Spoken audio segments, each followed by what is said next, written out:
Jai Shri Ram. Let us learn about the great Gayathri mantra. Om Bhur Bhuvaswaha Tatsaviturvarenyam Bhargo Devasya Dhimahi Dhiyo Yona Prachodayat. It occurs in all the Vedas, and it briefly means, O God, the giver of life, remover of misery, bestower of felicity, happiness, creator of the universe, you are the most luminous, pure, and adorable. We meditate on you. May you inspire and guide our intellect in the right direction. Om Bhurvuvasvaha Tatsaviturvarenyam Bhargo Devasya Dhimahi Dhiyo Yona Prachodayat. Om, God is called Om, and Om is the sound that represents God. So Om reverberates throughout the universe. Bhur means who is the basis of life and of the whole universe and who is self-existent. These are meanings as given by Swami Dayananda Saraswati, Arya Samaj. Bhuvaha, who is free from all pains and whose contact frees the Jivatma from all troubles, that is Bhuvaha. Swaha, who pervades the entire universe and sustains it. Savitur. Savitur is an appellation of God as the creator and energizer of the entire universe. Devasya. Devasya. Deva means one who gives. So Devasya is the giver of all happiness, felicity, joy, and whose communion is sought by all. Varenyam, worthy of acceptance, the most excellent. Varenyam means one who is worthy of acceptance or the most excellent. Bhargo, pure and the purifier. Tat, that very God. Dhimahi, let us embrace so that Yo, that God, Prachodayat, may direct Na, our Dhiyo, mental faculties. So this is the meaning. That is the exposition of the Gayathri mantra. So again, to repeat the meaning, O God, the bestower of life, remover of misery, bestower of joy, happiness, and the creator of the universe, you are the most luminous, pure, and adorable. We meditate on you, and may you inspire and guide our intellect in the right direction. The Gayatri mantra was recited throughout Vedic yajnas, and Bhishma Pitamaha advised Yudhishthira that the Gayatri mantra can be recited at any time and at any place, whether we are resting, walking, or working. And peace of mind can be attained by anyone who chants this mantra with utmost reverence. Rama, Sita, Janaka, and all the rishis sang the Gayatri mantra whenever they found some time to express their gratitude and seek direction from the Supreme Brahman. So, the Gayatri mantra starts with the word Om. Om is the supreme name of God. And Om expresses many ideas and qualities. Om is actually made up of three letters, A, U, and M. And these three letters express the three qualities of God. A denotes the power of God to create the universe. U, to preserve the universe. Or Ma, the power of God to dissolve the universe. So on this basis, God is known to us by three other names. A for Brahma, U for Vishnu, and Ma for Mahesh. So when we pronounce the word Om, the vocal organs express these three qualities of God. To say A, we have to open our mouth. Thus, A also is the first letter of the alphabet of all languages, and signifies the beginning or creation of the universe. When saying ooh, the mouth is still kept open and lips are curved, in fact pouted. This signifies the quality of maintaining, preserving, and sustaining. And when ma is pronounced, is pronounced, the lips have to be closed. This signifies the quality of bringing something to an end. Thus, we know that God is the creator, preserver, and destroyer of the universe. In sum, the word Om means one who is omnipresent and also one who is the protector. God is present in every particle of the atom, every subatomic particle. There is no place imaginable where His presence is not to be felt.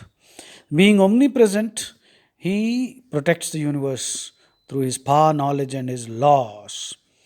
So, God is also the protector of His devotees too.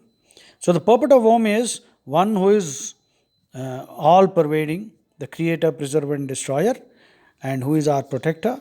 And under His care and guidance, may we be dharmic. That's the purport of chanting Om.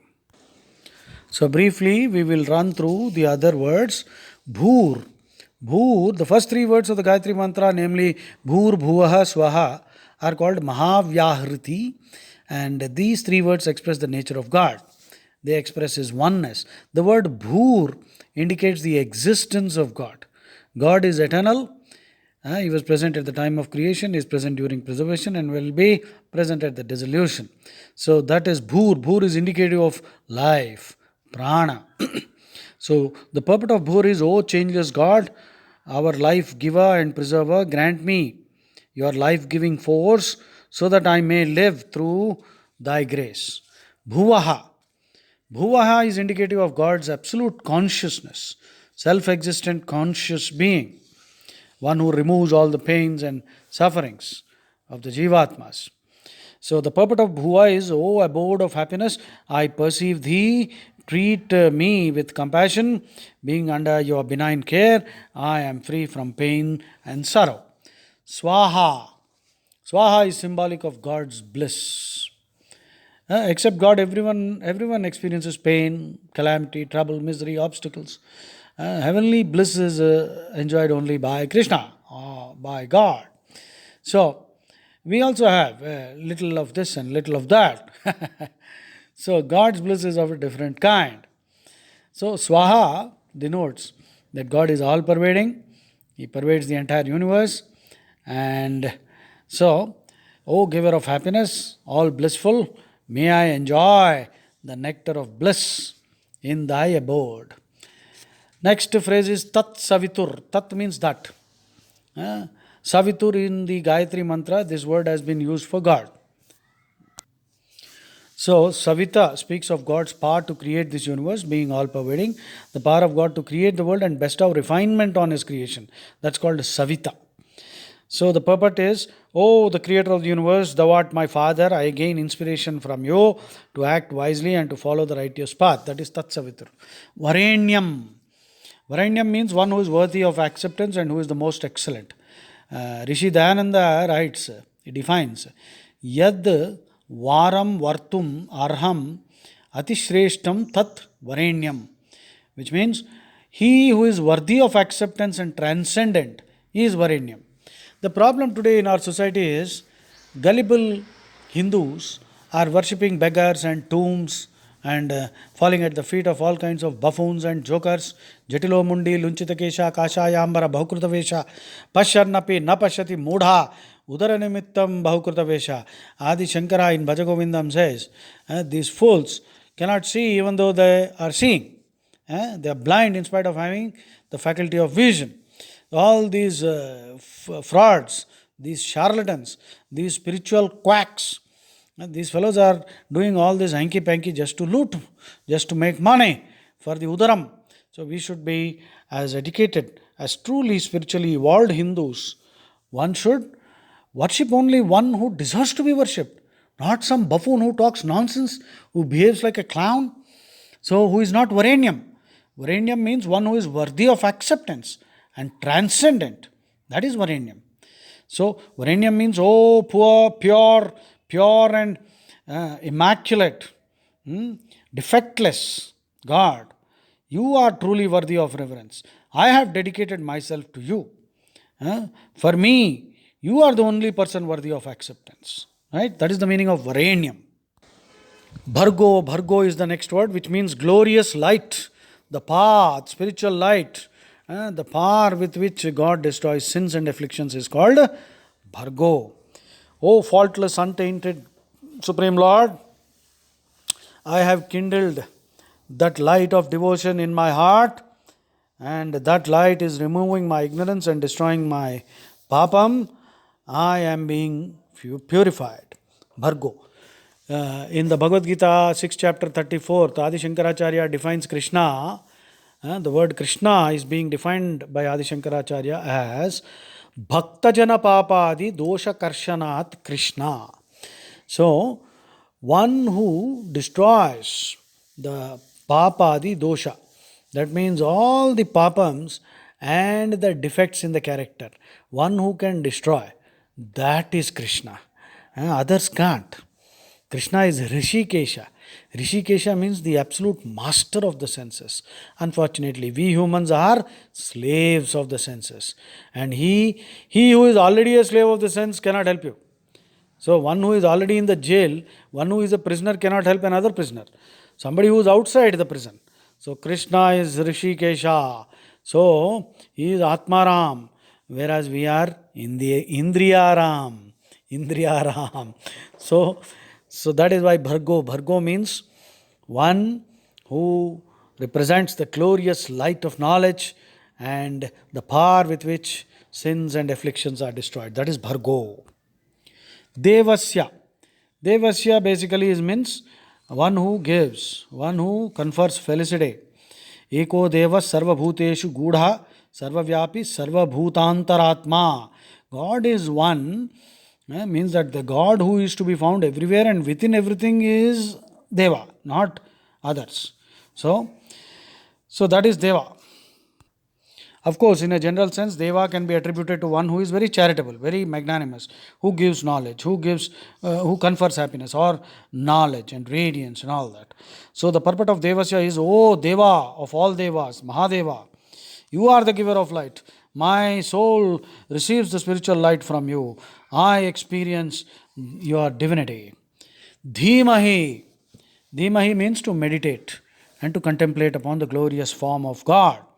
O God, your spiritual light is within me. You are in my vision. My resolute mind is centered in you. Dhiyo. Dhi means intellect. So Dhiyo, we are asking God to confer the highest intellect on us.